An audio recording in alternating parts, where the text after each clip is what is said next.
Virtual Radio Week. Total Remote. Best practices for operating a radio or podcast remotely. A week dedicated to total remote radio. Day 2 of this virtual radio week. Stay with us all day as we have a busy schedule. Before announcing the program of the festivities, I wanted to introduce to you our sponsor of the day, who sponsors the current live and 2 p.m. English live. The morning show also in French, and the English live also in now. This partner is AETA Audio System, a French manufacturer and specialist in portable sound recording and audio transmission. So for once, let's be a little Frenchy and support the French industry and AETA Audio, who have a full range of audio and IP codecs designed for total remote and to adapt to all operating conditions in the studio and in the field. So you certainly come across them in the field. So why not try them for real? You will find all AETA Audio Systems contact information in the exhibitor section of the Virtual Radio Week website, virtualradioweek.com. Information of size also, you can now consult yesterday's replays by going to the agenda on virtualradioweek.com and clicking on the buttons of the videos, which are all available. We worked pretty late last night to do that. So I remind you also how these days are going to go. Maybe if you were there yesterday, you know already, but for those who are now here again for the first time, first of all, we are live at 2 p.m. in English every afternoon, and throughout the day, our channel will be broadcasted on ConnectOnAir.com, Lettre.pro, our Facebook pages and Twitter pages, with custom programming to know where to go and where to click. Only one address, the agenda. You also have a button of the top of the ConnectOnAir website on all pages that will direct you, depending on the time of the day, to the right link, so you can access to the live, access to recorded content, and access to webinars. And regarding webinars, will not be broadcasted on Facebook, Twitter, and Lalette.pro. You need to register to those webinars to be able to interact. And during the time of the webinars, we will post links in our channels that will allow you to access the webinar. So ask questions and, more importantly, discover what our partners have in store for you. So, Nicolas, we are together with a lot of guests today. Maybe a little word of welcome. Welcome, Nicolas. We continue our journey, our remote journey about remote operation for radio. 4 days program we initiated yesterday, and traveling also internationally. We continue this travel thanks to let's say the circumstances with different speakers today to focus more on the aspect of transportation of audio over IP, and especially this part of contribution. Tomorrow we'll have the opportunity to develop the programming and the remote programming, more especially, to finish on Thursday talking about remote broadcasting, how to stay on the air, secure your signal in FM or even on DAB. But today is contribution. We initiated the discussion in French this morning with different radios, and very interesting, and partners. I hope you had the chance to attend this interesting webinars we had either recorded or even interactive, that developed with a lot of testimonies well over the hour initially targeted. And this aspect is to share experience. And today we have different speakers to give us different views about this aspect of contribution. Perhaps you want to introduce our speaker, Philippe? Yeah, we have Giovanni Ridolfi that is with us. Hello, Giovanni. You're just on air. We just turned all the three speakers, and then we go back to you, Giovanni. Then we have Etienne de Roseaux that is with us. Hello, Etienne. How are you? Hello, everybody. I'm fine, thanks. And then we have Dave Crookston. that is with us from UK. Hi, how you doing? Hi. So let's start with you, Giovanni Ridolfi. So you are at the head of radio production at the RAI. First question, because we know that Italy was really touched by this COVID-19. How is it going with the RAI regarding this situation? Okay, so hi everybody. Stay home, stay safe, listen to the radio. So this is the hashtag for our operation. So now in RAI we are running well regarding the operation point of view. We put in place in the first day of March a hard plan of contingency in order to ensure that all radio operation will be performed with the minimum possible degradation of the service. So as a human point of view, we have say 4, 5 people illness, which is a very few number, but a very, very good point. No one had propagated the COVID inside the company because our contingency measure worked to segregate this propagation of the virus. This is so the clinical point of view, but the technical point of view is more sophisticated. Our mission was clearly stated by our director, Mr. Sergio. We have to keep programming up as much as possible. We have to keep radio be there and be more than before, because radio is, if radio is running, okay, things could be better. If radio stops, it is a terrible message that problems are bigger as they are. So we work as much as possible to ensure that no degradation appears. And in fact, we have, I can show you just a few slides. So I put the slides directly okay. for the viewers. We operate 12 channels. 5 of them are channel running with say manual mode with the live transmission, and 7 are channel automated channel. But we had no degradation at all. Actually, all programs are running with as much as possible service, and the only thing we had to close were live concert. Actually, a live concert with people inside the studio were not possible, and also operas and also symphonic. But regarding all the other operation, we had no degradation. And what we do, that was the winning choice, was to go with a hard program of remote production. Actually, we put in remote production more than 70, 80 people as conductor, and we gave them 2 different kind of equipment. We gave them the Prodis Quantum for a more sophisticated service.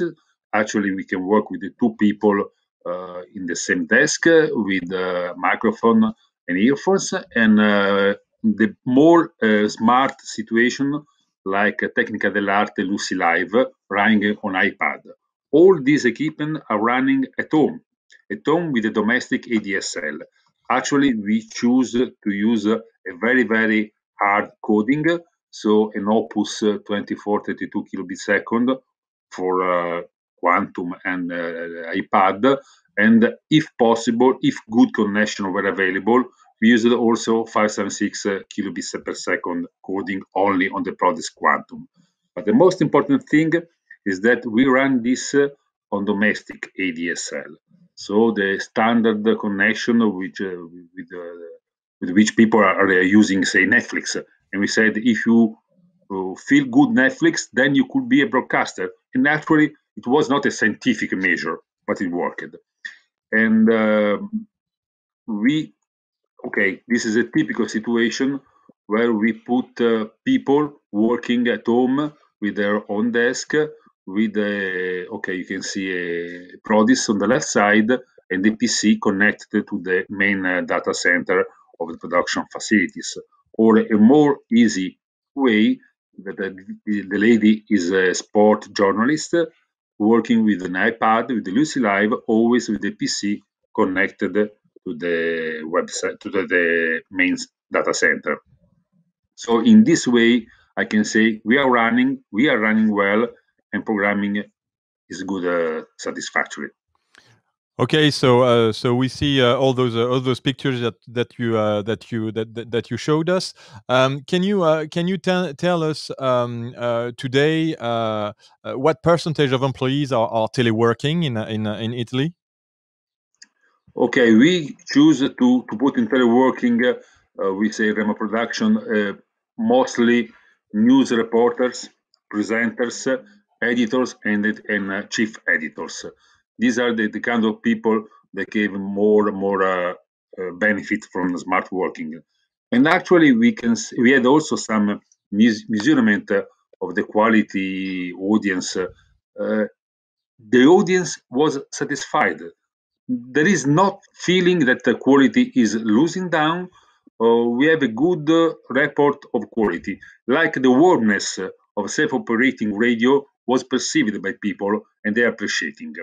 And just as a technical point of view, the most easy thing was giving people the ability to remote connect for live talk to the studio, to the control room. We also set up an infrastructure for virtualizing the editing suite.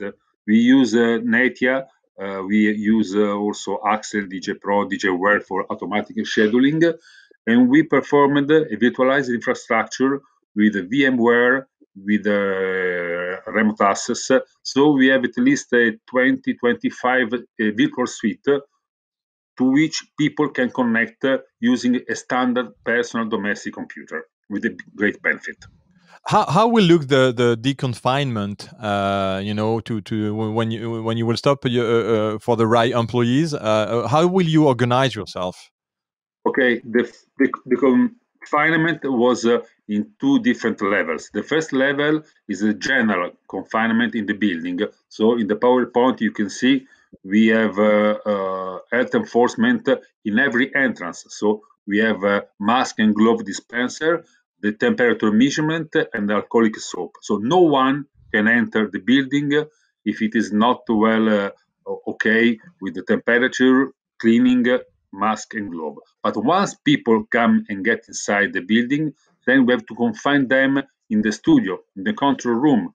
So you can see that on the left side in the control room, we have red ribbon tapes which are marking the working aisle. No one can exit his personal aisle, so we can ensure the 2-meter distance.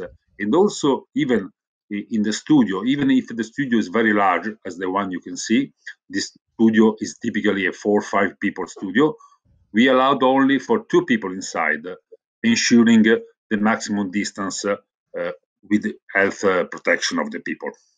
How the technicians are living this situation? I mean, is it tricky, the situation for the technicians? And did you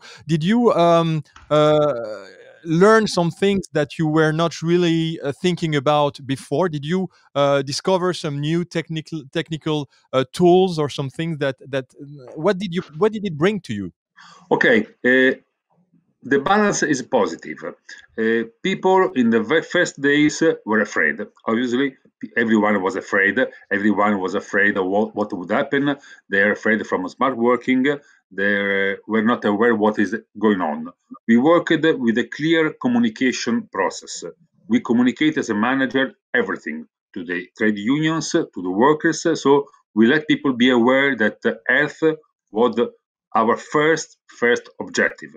And after health, we ensured the easiness of the process to work. And also we create a lot of simple procedure. I think that one of our key success story is to plan for every level of disaster and communicate many different simple procedure. Simple to use, simple to remember, simple to put in place. So after this kind of work, after say the first 7-10 days, people switched. People, were aware that the management was working in a proactive way to ensure the good level of work, the good level of health. And so we discovered that many people get, say, a boost of initiative, a boost of self-operated. Many people, you can say, they were still Neolithic working people. They were full of a proposal, full of initiative. So I think that we won this process because we were clear in communication, we gave clear message, and we were very, very honest with the worker. Health is the first thing to protect, then transmission. It worked. Nicola, you have questions to Giovanni? Well, it's quite a good overview. I was interested by this aspect of management regarding the situation, which I suppose it's all individuals are getting their priorities managed differently, especially when you are at home and with such a pressure like in Italy. Was it something that regarding your relation with and the management of the teams, how did it work? Did you needed to reorganize with the management, or did it go normally, and or do you face some kind of trouble or rearrangement? Okay, it's very important, the question you said. We work this way. We had a general objective that was radio must be there. No one may notice that the radio is degrading. So it was the top management objective to me. Then we, with my mid manager, we reorganize the work. I give a lot of clear objective to all the mid management. Each mid manager was very free to get the scope, get the objective, to organize people. So different people need different rules. Different staff has different workflow, different situation. So I was very, very clear with the people. The goal is this: organize as well you can. And you see every week, every Friday, we check, we organize, we define, and we go over. So I think that as a lesson learned, give simple objective, check, test, redefine. And so in this way, we get. Clearly, it is a problem. Just to have a number, as a production, I manage 250 people, and 100 are now currently working as a technician in smart work, and 150 are working inside. On the editorial staff, they are more or less 500 people, and we have the half of them working in smart working as a journalist or as a program conductor. So we have to ensure a very short chaining from decision to check, but we have to give much freedom to mid-manager to organize as much as possible day by day. Okay. And did you happen to have relation or exchanges in between other technical managers from other stations, or even at the European level? Yes, we had a lot of talk, many from ABU, from the ABU radio by Graham Dixon. We have many different, say, every 10 days, we have a talk in order to feel that we are not alone. It's very important. And other important thing is that to have evidence that each station, each nation has different framework, different problem, but more or less all the radio in the ABU working area are doing more or less the same kind of things. So I think that even we have not planned it before, each one of us has more or less choose the same way in order to give service to the audience, protect workers, and try to, what I can say, the lesson learned, that we talk for a long time that smart work, remote production is a nice dream. It would be nice. No, it works. It is the present. I can say that remote production in broadcasting is not more an option, is not more for tomorrow, it is for today. I think that we have now to state what we did, organize in a clear way for the workers and for the editors. But remote production, I think it is one of the most important, and say maybe the only beautiful thing of all this pandemic. We can create radio in an even more continuously new wave. Well, thank you very much. I'm going to put all the three of us, Giovanni and Nicola. Thank you very much for all these information. Do you have anything else you want to share with us, or if not, we really wish you the best. When is it? When are you going back to work? Do you have a date? We started yesterday to increase production with conductor coming in studio. So now we start to increase the studio-based production, and we plan that by the end of May we have at least 80% people coming inside, depending of the epidemic diffusion of the virus.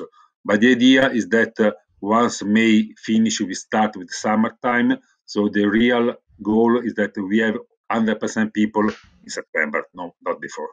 Okay, so we make the link with Etienne de Roseaux that is with us as well, and I think they know each other. Waiting. Hello, hello, Etienne. Do you hear us? Yes, I can hear you. And hi, Giovanni. Yes, we had some exchange recently by emails regarding some. I am in touch with one of these specialists to talk about all this. So it's good to see you a little bit, Giovanni. It's always good to see each other. Yeah. Okay. Thank you very much, Giovanni, for all those information about Italy and about RAI. We hope you the best, and we hopefully see you in real, either in some events or maybe at the European Radio Show in January next year. Sure. With Italy as a guest, you will be welcome to visit us in person.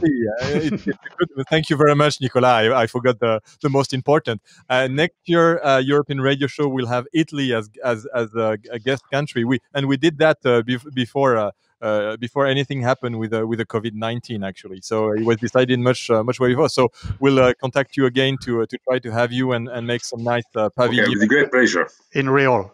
In real. Okay, thank you very much. We're just now heading to Etienne de Roseaux. Etienne, hello. How are you? How is it going for you? Well, I'm good.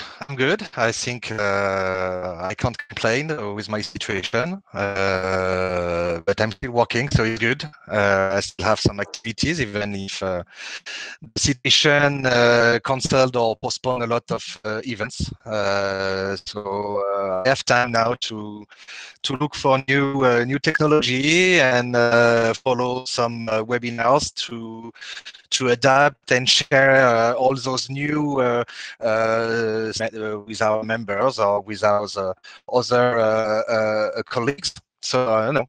So the connection is not really good in terms of audio and video, but we're going to go on and see if it's getting better. If not, we'll try to go to Dave, and maybe you try to reconnect again, Nicola, okay, if you want to ask a question, and we'll see if it's getting better. No, I was just thinking to introduce Etienne, because we, even talking with him and about his work at the European level, sometimes I get mixed, and talking about especially the testimony of Graham Dixon from heading the radio work at the UBU. Etienne himself is working at Eurovision services, which perhaps you can give us a few words, but give support, especially in the operation and the maintenance of all the transportation, in your case on the audio side, for all the UBU members, so including RAI. This is correct, Etienne? Yeah, it's correct. We are Eurovision Services is an EBU company, so we are working closely with the community and with our member. And Eurovision Services is more or less in charge of the network. So the EBU networks for the world distribution of sport content and news contents, for sure. We have an activity of production and host broadcasting activity to provide broadcast services and world feeds of different sports events where we are under we are rights holders. So we're doing all of this, And for sure, we have to develop some new solutions, some new over our network to answer dedicated specific needs to our members. For example, we just developed for members to avoid satellite distribution of classical concerts all during the year. So, we are providing those concerts, classical concerts, over the network. Because you're working on one side on the events, so it's I suppose an activity that just stopped from few weeks, but you're also working on news, which is possibly reinforced on the other way. Well, 80% of my activity is about sports events and delivering audio services as commentary position, mix zone, or simple audio transport from the sport venue to the members' facilities. But also during this period, it's this activity is quite, but the rest of the time, I'm working for EBU, for members, trying to share some good information, listening them, and trying to adapt a little bit some technology to their needs. And because of this, I need to look for new technologies all the time, new solutions. So I'm always in touch, and I'm working closely with different manufacturers, for editors. Okay, Etienne, the connection is really hard. So maybe we go to Dave. You try to reconnect your browser to see if it's better, and we just and you come back. So we just go on with you after Dave and try to have a better connection, because it's really sad. You say interesting things, and we don't hear you really well. Okay. So let's go to Dave. Dave, hello. How are you, Dave?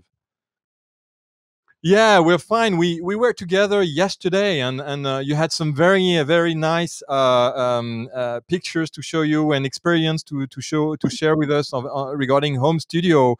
So you are a technical director at Hits Radio in UK from Bauer's Media, and the idea today is not to show again those pictures. It's more to go into the technical side of what we were looking at, and I invite all the listeners and viewers to go and listen again to what you said yesterday. So it's just to try to see what tools you are really using for contribution today. You talked yesterday about IPDTL, a web-based codec. So can you tell us a little more about, technically how you're working with contribution?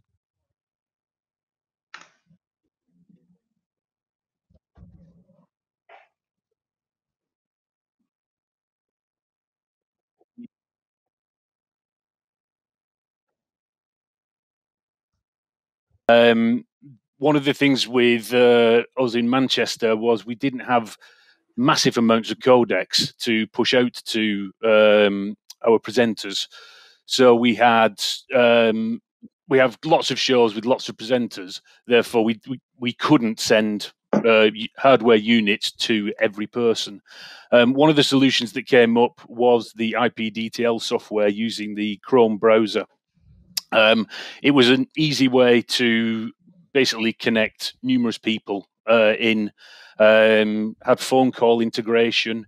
I think I did mention yesterday our initial plan for broadcasting, we assumed the building was going to be empty. There was going to be no producers in the building, so we had to assume we were going to need to record and possibly upload links into the system. So the IPDTL software seemed a really good option, because we could connect the guys in. All we'd need is a USB microphone, a laptop of some description, and a set of headphones, and everybody could then connect in. The software was really versatile. We could multi-track record. We could record a stereo mix. As I said, one of the things that we found really important is connecting with the listeners. So the ability to bring the phone calls through the IPDTL software was a huge win for us. It has been great, and it was so easy to integrate the presenters as well. The actual user interface was so easy. All they had to do was follow a web link, put in the name, select the microphone and headphones, and then one person would have the master account.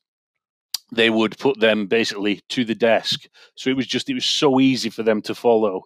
I suppose on an engineered side of things, the interface and feedback on delay and jitter buffer was a little bit basic for what I'm sure this is my inner engineer and my inner control freak wanting to see a little bit more than a 5-star rating of how good the line quality was.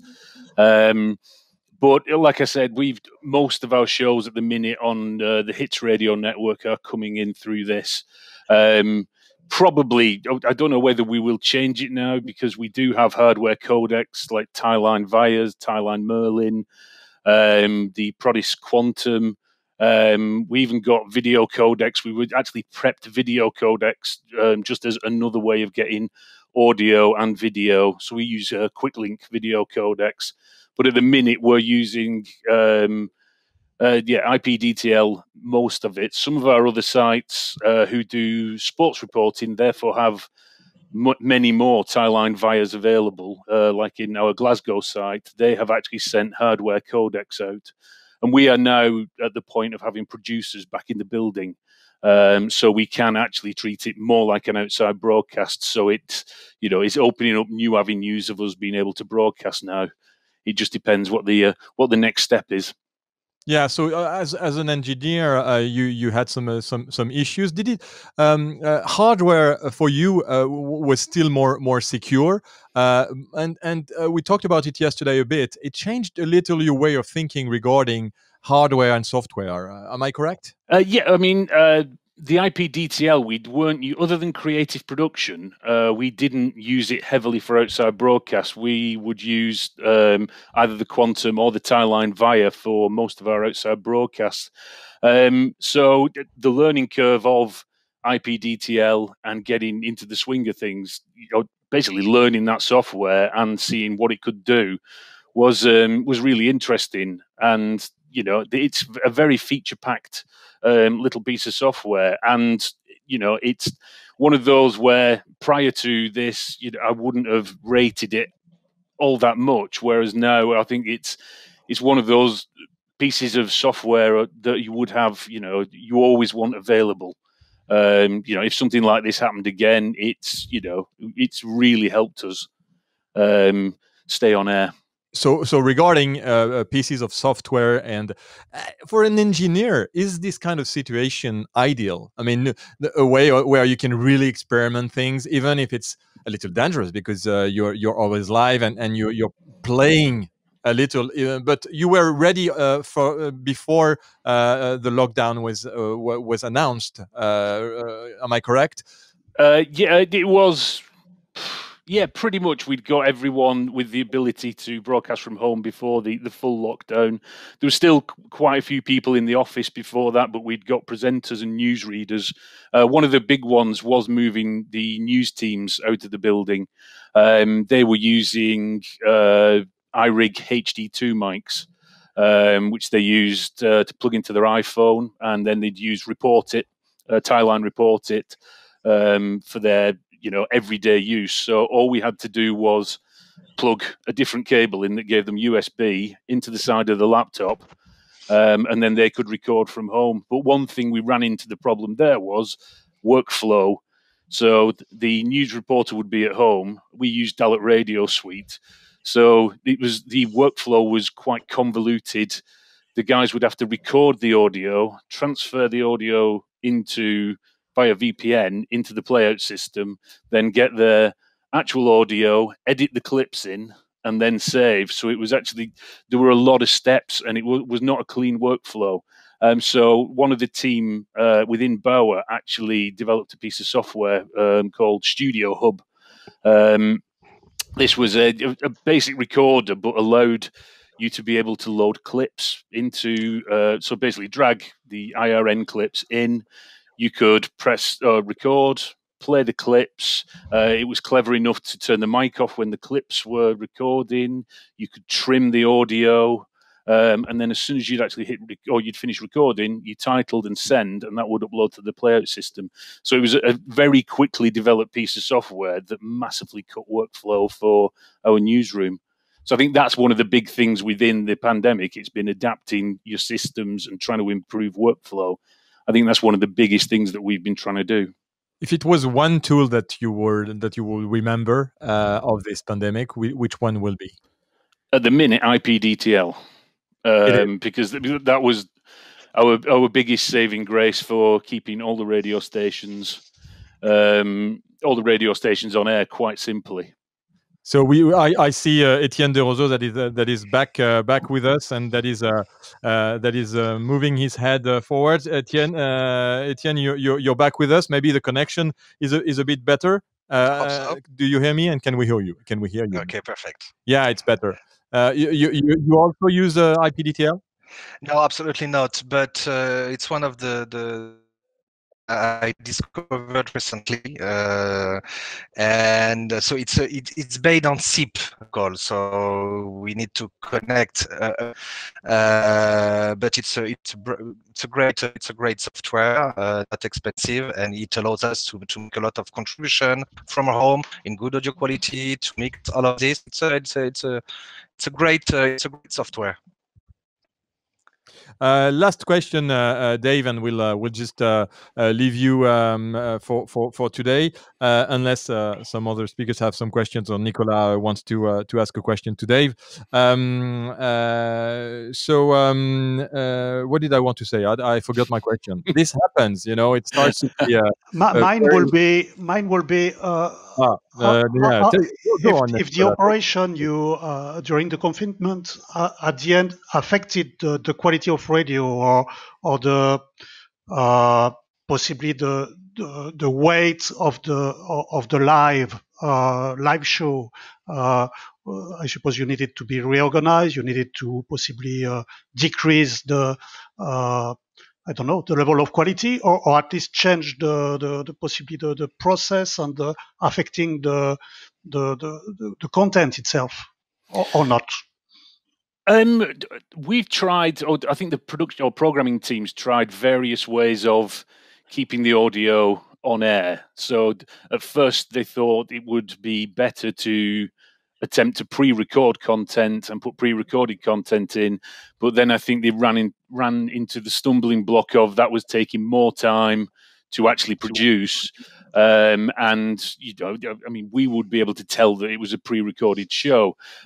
So there's always been the onus on keeping as much of it live as possible, and the listener interaction has been the biggest ones. So I think that's the big one. It was keeping it as live as possible. And with IPDTL, we were doing simple things so the output of the PC, we were feeding through a mic processor. So you had all the presenters had exactly the same microphones. They had the same reflection filters. So it was the same setup at every house. And then that went through a mic processor to give it, to compress it. So if there were any level differences, make it sound as close to the studio as possible. So we would just, every little thing you could do to make it sound as close to the radio studio as possible, we've tried. And I think that makes a big difference. Okay. Okay, thank you very much, gentlemen, for sharing all those information. Philip? Yes, no, talking with Etienne, I know the quality is possibly not. Dave. We leave Dave. Thank you very much, Dave. We'll see each other hopefully one day. Okay, thanks, guys. Bye. I see Giovanni is still with us. Giovanni, we don't want to take too much of your time. I don't know if you want to react on Dave's testimony, or otherwise we thank you so much for this participation. And it's okay. Thank we you. leave you free. I think you're busy. Okay. Thank you, Giovanni, for joining us. No, the question to Etienne, when we were discussing and preparing this this interview, we were discussing also about the your approach and your need to reorganize, for example, all the intercom aspect. Can you tell us a little bit about Yes. that particular point? Yes, because we was talking just before those network troubles about solution needed to bring solution, and what is the impact of the situation for our business. For sure, the lockdown, with the lockdown, everybody is working from home, and an important part of our activity needs to be maintained. I mean, the distribution, the network, and all our operators needed to be to communicate with each member, each customers. So having an important intercom trouble to handle and to find a solution, and I am very lucky, and still very lucky, because Eurovision have a great intercom tools. In fact, it's a virtual intercom matrix. It's an important software. The developer is Intracom, coming from the US, and the solution is VCom. And something is very brilliant, because we can connect to this virtual matrix all SIP device. I mean, each audio over IP codec can be connected to the matrix, but also a simple software we can install on our laptop, our iPad, or on each smartphone, and with a touch screen we can talk and listen all the destination connected to the intercom system. So it was very easy for us when we needed to provide solution and remote solution to control the network, to provide to bring the intercom system in each house of our technicians. And when I'm hearing all the people talking in during this those 2 first days, and during all the meeting I had before, this is an essential point, totally forgotten, because we are talking about contribution. Yes, for sure, it's important. We are talking about how maintain an activity with the contribution, but sometimes we just forgot that we need to talk and we need to coordinate several things, that the journalist and his home needs to talk to the newsroom, or for example to the studio, or to the producer, and so of course there is the smartphone. We can use a text application as WhatsApp, but sometimes it's more easy to just push a button and to talk. And when someone has to answer you just need to listen the audio. So it was something very interesting for me to share with all of you, because sometimes we forgot a little bit this important part of our job, and media is needed. I mean, intercom facility. So yes, it was. It's important to share this kind of software with everybody. Okay, and talking with Dave, we were tackling the aspect that as part of the engineer jobs, there have been since always, let's say, an attractor for the hardware, or basically working with what you have. We are talking about virtualizing this aspect of intercom. Do you see a general trend and possibly a boost on this trend of virtualization due to the pandemic? I think yes. I think that the situation will boost a little bit some technology, as the WebRTC. You have some partners as Digigram. Digigram is using a lot WebRTC, and they have brilliant solution to help radio people and our clients. But for sure there is a lot of other needs, and today it's quite complicated for security reason to open all doors and all ports to control a system, because it's very important. And for sure, if there is some hack issue or issues or things like this, it's all the system could be down. So I think that virtualization and installing in the cloud, because the cloud, it could be a solution, because we can develop very easily an architecture, an IP architecture, I think that we must open a little bit our minds with this kind of technology, web technology, gaming in technology, because there is things very interesting, and sometimes it can help a lot.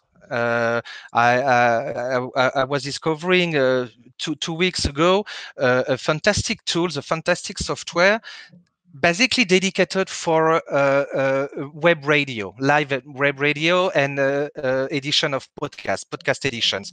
So not really focus on real broadcast needs and way of working. But it was very interesting to see how we can schedule some record slots, to make like pre-production, you can give pre-record name. show. Don't hesitate to It's illustrate. the Saudi, it's a French company, Okay. Saudi, and it was very interesting to see how in this tool we can schedule a live session. We can upload easily inside some media files. We can play. There is a playout inside. We can add WebRTC connection, phone calls connection also. So we can do very easily a podcast. And if we can do a podcast, we can think that it's not only a podcast, but it can be like a pre-record radio show that we can just need to send it, as Dave was mentioning, over a VPN to send it into the radio playout system. We can also make some live directly inside. So it's not a complete tool, but it's answering. This tool is answering some special needs, as scheduling a daily or weekly radio program. So there is some interesting solution, and this solution is based on the cloud. So everybody can connect into the platform and can do his jobs. As for the technician, prepare the record, for the journalist, prepare the interviews and things like this, and everybody can meet into this platform. And I have two questions. One is related especially to you're giving the support to a huge international network. Once affected, I suppose, as talking about security. If somebody succeeds to enter this point, possibly they can enter all the main public radios over Europe. Is it part of your job or your concern? This security aspect, is it part of other people? And the other question is, this network is audio and video. You're in charge of the audio. As I understand, you are the one-man guy in charge of the audio for the whole UBU network. I suppose the video team possibly is bigger. I don't know. But how do you manage this part of, or balance this part of audio and video over the network? So you just say the word very important. It's network. I mean, it's IP network. So it's IP data, not only videos, not only audios, not only all of this. So when you started to go inside the IP world, everybody can discuss with everybody. It's just how to prepare the network. So for that, to answer to one of your questions, I'm not in charge of the security of the network. It's a real job. Mine is not a real one. I'm playing with some tools, and it's not a real one. But security, it's a real job, and there is dedicated teams to do that. It's their job. So I'm concerned with security, because for sure, to use some software or some audio over IP solution or things like this, sometimes we need to allow some protocols into firewalls. We need to allow to open some ports, just trying to make some rules for incoming and outgoing calls or things like this. So for sure, I'm concerned about security topic, and I need to work closely with this kind of people, because when we have to deploy a new solution, for sure the network needs to be pretty well configured, and it needs to work at the first time, not after several troubleshooting session. Okay. Philippe, any questions to finish with? I put my mic on because I was not. I didn't have my microphone on, so I won't disturb. No, well, I think it was. It's really really interesting. If some professionals wants to have some more information, how can they contact you the best way? Or the best way is by email, for sure. But I need Email. to provide you my email. So if you, so for sure, and I would be very pleased to talk and with people and share, because I think that what we can see with the event you are organizing, and what I can feel also at EBU, it's the community is very important, and there is a strong power of being connected with other people, sharing knowledge, sharing experience, and to improve our way of doing, our way of working, and so for sure. Do not hesitate to share my email address, and I will be very pleased to talk and share some information and talks. Okay, thank you very much. If you want to stay with us for a few minutes, we will have a AETA audio that will just present a little his company, and then there's Mark Farrington from Bauer's group that will have 5 advice for remote contribution, and he made a video to us that we will play right after. So maybe you won't see it directly here on Switcher, but if you connect to ConnectOnAir.com or to Facebook, but I saw that Facebook crashed apparently, so I don't know what happened. So we'll see. I'll go and check that out. ConnectOnAir is still on, no problem, and we have the live that we will put up on the replay as soon as we're finished. So thank you very much, Etienne, for sharing that with us. And well, we'll see. Maybe we'll make another virtual radio week. We organized it the best we could. Okay, there's some people that wanted to talk and wanted to be in the program, but we can't welcome everyone because we have to limit, unfortunately. But it was really really interesting to have you. And Nicolas, maybe we talk about the program of the afternoon before we show the video. So we have some in 2 minutes. There's a possibility to access to a webinar from Digigram, I think. Yeah, we'll have different webinars to go in the afternoon. So starting with this morning, we had this session with Digigram to explain in French how to make easy contribution. And as Etienne was saying, it's interesting to see this evolution on the virtual part of the tool.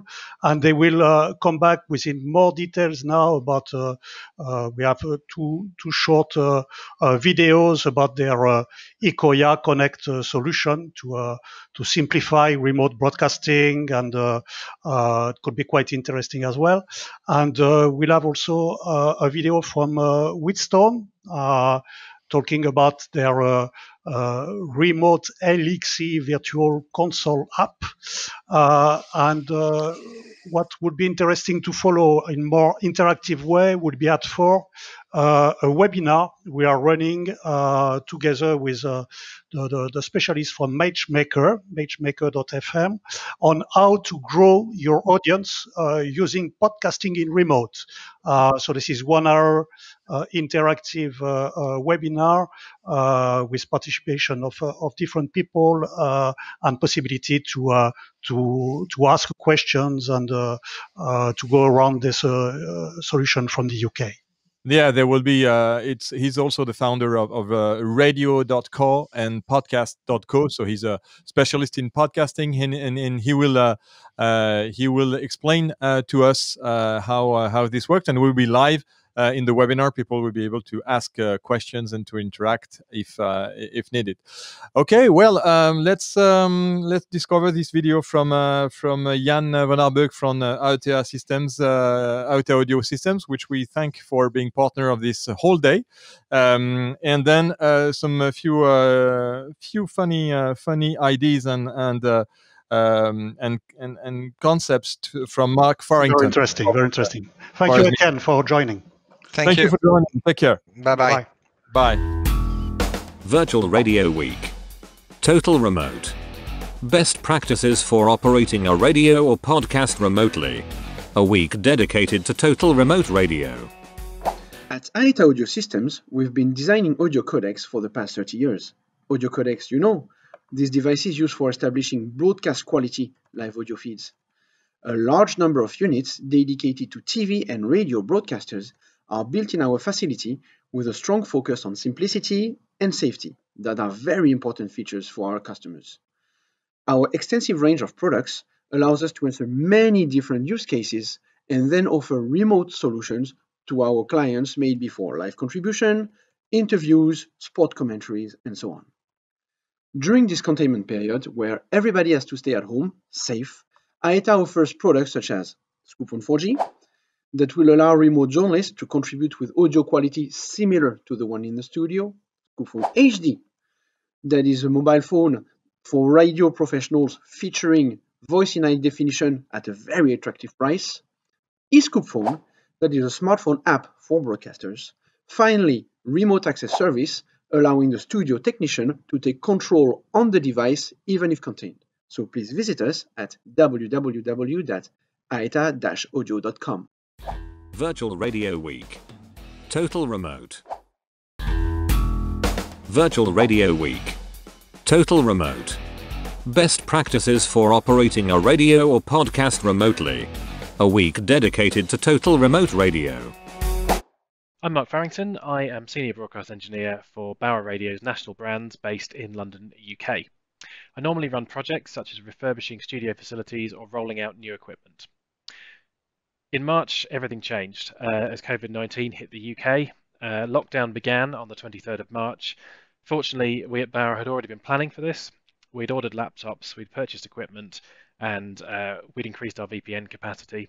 And actually on the 23rd, as the Prime Minister declared lockdown, we were in the middle of a trial run from broadcasting from home. Here's a quick rundown of what we've learnt about making high quality audio contributions from home, which hopefully will be useful to you. So the most important part, number one, is audio quality. Most important thing to realise is that home setups will never fully replicate a broadcast studio, so you have to make some compromises to get the best out of your contributors. Number two, and this is a really important one, acoustic treatment. Most people's homes are full of flat, shiny surfaces, laminate flooring, kitchen tiles, TV screens, and most remote connections will involve a laptop or a PC, which adds an additional reflective surface into the setup. Reflective surfaces equals echo, which equals a poor listening experience. So as much as possible, you need to deaden the sound. Move presenters out of rooms like kitchens and bathrooms and into living rooms and bedrooms with more soft furnishings, which have less reflective surfaces. If you can get hold of it, additional equipment like a reflection filter, which is sort of a foam wrap around behind a microphone, will do a huge amount for deadening the sound. However, propping pillows up behind the mic, or even a very old trick, putting a duvet over your head, will hugely reduce the amount of audio reflection. Tweak and adjust the setup as much as possible to improve the quality of the sound. If you're interested, there's a really good Twitter thread on this from Anthony Churnside, who's a broadcast engineer based in the UK. Hopefully there's a link there with all the information for how to see that. It's really useful for fine-tuning a home audio setup. Number three, equipment. It's tempting to try and replicate what's available in the studio with a large diaphragm condenser mic with a wide pickup. Unfortunately, that's really going to show off any weaknesses in the acoustic setup of the room. So it's better to find a compromise. We use hypercardioid condensers. An example is the Neumann KMS 105. There's many available, which is a good compromise between a dynamic mic and a wider diaphragm microphone. Audio interface is really important. We've got a really wide range of abilities within our contributors, from very technical people with their own home setups to 70-something jazz experts who don't know one end of a wire from the other. Simple's really key here. Choose something which is really easy to plug in and connect, provide simple instructions that you can easily talk people through remotely when they get stuck. All-in-one USB microphones with a headphone socket for the presenter provide a really good simple option for getting going in this scenario. Number four, link quality. Internet and broadband varies dramatically between providers and geographical areas, and that leads to a massive variance between the quality of people's internet connections. Where broadband's very poor, doing recorded audio is the only option, as live audio breaks up and can be too poor quality. We found 4G SIM cards and portable Wi-Fi hotspots give us a really good backup. They can be shipped out really easily to people to improve the connection in an area where the broadband is poor. Number 5, connection method. Most important thing, does the audio need to be live? If pre-recording is an option, it's guaranteed to be more reliable, and it offers the opportunity to edit if you have any problems. Remote voice tracking is a huge benefit for this, as it allows as live shows to be broadcast. We've been using RCS Lettre to go, and we have presenters recording links around 1 minute before broadcast. So for a listener, this is effectively a live show, with text and responding to events as they happen, exactly as normal. There are many live link-up options available though for more complicated setups, such as a two-way interview, or where you've got more than one presenter on a show. From domestic solutions like Skype and Zoom, through to broadcast-specific, high-quality, cloud-based solutions such as IPDTL, CleanFeed, CallMe, and Source Connect. There are a few others as well. We use a selection of these technologies to enable more complex Zoo format shows, in some cases with connection into studios and remote control of the studio mixer to take live callers and to run more complicated features. With all this stuff, remember security.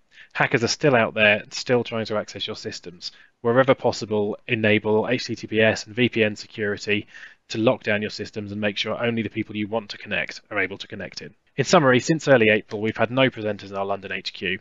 All of Bauer's broadcasting across our 21 radio brands has been happening from home. All our stations have remained on air. All of our shows are scheduled as usual. We've enabled our teams to work from home studios across the country with the best kit available to produce great radio. A really useful resource with more information on this, Radio TechCon, a radio conference I'm involved in the UK, have produced a broadcasting through the coronavirus help guide, which is on their website at radiotechcon.com, which is linked here. I hope that's been useful, and I hope you enjoyed that. Any questions, my Twitter account, at Mark Farrington, drop me a note and I'll see if I can be of help. Hope you enjoy the rest of the conference. Virtual Radio Week. Total remote.